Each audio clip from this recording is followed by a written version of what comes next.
ازيكم عاملين ايه؟ يا رب تكونوا بخير. معاكم سارة عبد العاطي، وهنعمل النهارده وصفة كيك تحفة. عارفين لما تيجي تاكلوا الكيك وتلاقوها غنية قوي قوي، وفي نفس الوقت بتدوب في البق وطرية وهشة، تحفة تحفة تحفة. هنعمل النهارده مع بعض يا جماعة الماربل كيك. اول حاجة ندخل مع بعض على طول في المكونات. معايا هنا 3 حبات من البيض بدرجة حرارة الغرفة، كوباية ونص دقيق، نص كوباية من الحليب، ونص كوباية من السكر، وعندي هنا نص كوباية من الزبدة، معلقة كبيرة من البيكنج باودر، ونص معلقة صغيرة من الفانيليا، ورشة ملح. حطيت هنا في الخلاط 3 حبات من البيض، عليهم نص كوباية السكر والفانيليا ورشة الملح، وضربت كويس جدا جدا. المكونات دي حلوة اوي في الخلاط. عايزة الفوم بتاعها يبقى اكبر، وكمان البيض بتاعي يبقى لونه افتح، فهضرب كويس جدا جدا في المرحلة دي. وبعد ما البيض بقى لونه افتح زي ما اتفقنا، هحط نص كوباية من الحليب، وهحط هنا نص كوباية من الزبدة. الماربل كيك يا جماعة يعني زبدة، الزبدة بيخليها غنية وريتشي، وبتبقى شبه الانجليش كيك شوية، فبيبقى طعمها حلو جدا جدا بالزبدة. وبعدين هجيب هنا مكونات الجافة بتاعتي، احط معلقة كبيرة من البيكنج باودر على كوباية ونص من الدقيق، وهقلبهم كويس جدا مع بعض. وهجيب بقى المواد السائلة اللي انا خلطتها في الخلاط، وهنزلها كده في بولة، وهبدأ ان انا اضيف المكونات الجافة بتاعتي في مصفى. طبعا الحركة دي بتخلي الكيك بتاعي يبقى هش جدا، فما نكسلش ونعمل الحركة دي يا جماعة. ندخل الدقيق كده ونضرب كويس جدا بالمضرب، نقلب المكونات حلو. انا قسمت كوباية ونص الدقيق على مرتين اهو زي ما انتم شايفين معايا. تمام، هقلب بقى كويس جدا واتاكد ان مفيش اي كلاكيع. المكونات امتزجت حلو جدا جدا مع بعض زي ما انتم شايفين، الخليط بقى ناعم وسموسي خالص.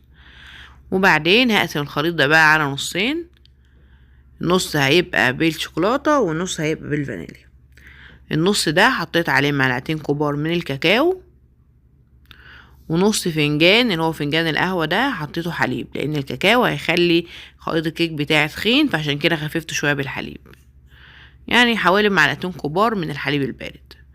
وهقلب الكيك بتاعتي عشان تمتزج كويس بالكاكاو زي ما انتم شايفين. بعد ما امتزجت كويس جدا جدا، انا هجهز بقى القالب بتاعي بتاع الانجليش كيك.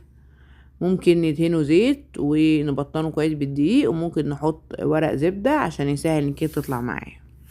انا دهنته زيت وحطيت ورق زبدة علشان ورق الزبدة يلزق كويس في القالب. الزيت ده هيخليه يلزق كويس وما يتحركش معايا لما احط الكيكة. حطيته اهو زي ما انتم شايفين بالشكل ده، ولما مش متوفر زي ما اتفقنا عادي هبطنه بالدقيق وهتطلع معايا زي الفل.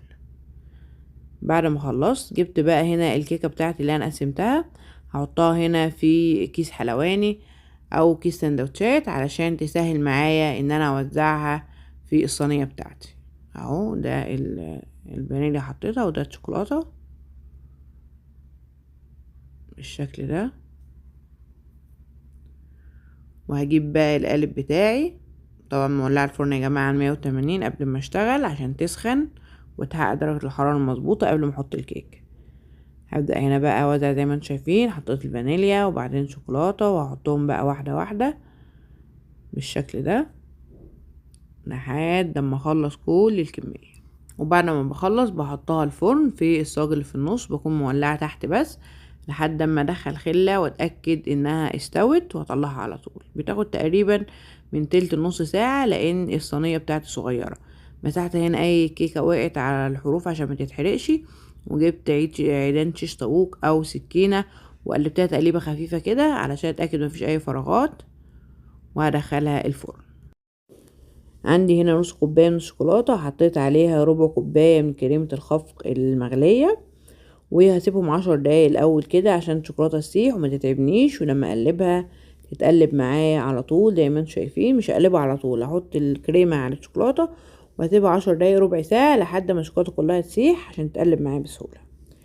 بعد ما قلبتها كويس، هي طبعا هنا عشان سخنه فهتحسوها انها سايله، بس هي مجرد بس ما هتبرد شويه قوامها هيجمد وهيمسك كويس.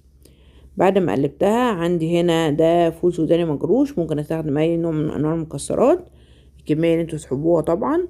وحطيت هنا على الشوكولاتة وقلبتها كويس جدا، وهحطها شوية في التلاجة تمسك نفسها عشان لما انزلها على الكيك ما تسيحش على طول وتمسك على الكيك.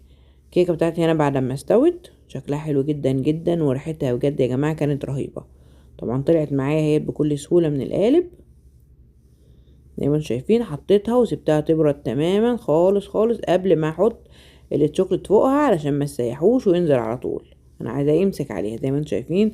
شكلها تحفة مشاهي جدا جدا، يعني المكسرات مع الشوكولات دي لوحدها حوار. تخيلوا بقى كمان طعم الكيكة كان رهيب، فيعني الميكس ده على بعضه كده كان حلو جدا جدا. زي ما انتم شايفين حطيت الكيكة على شبكة وحطيت صينية تحت الشبكة علشان الشوكولات اللي هتقع كلها طبعا هاخدها واستعملها كمان مرة. حطيت بقى كله هنا زي ما انتم شايفين ونزل بالراحة لان الكيكة باردة والشوكولاتة برضو كانت باردة، فمسكت على قلب الكيك بتاعي. هسيبها تصفى كويس واحطها في التلاجة برضو. حطيتها حوالي ساعة علشان الشوكولاتة تمسك عليها واعرف اقطعها كويس. بعد ما طلعتها من التلاجة هبدأ اقطعها معاكم.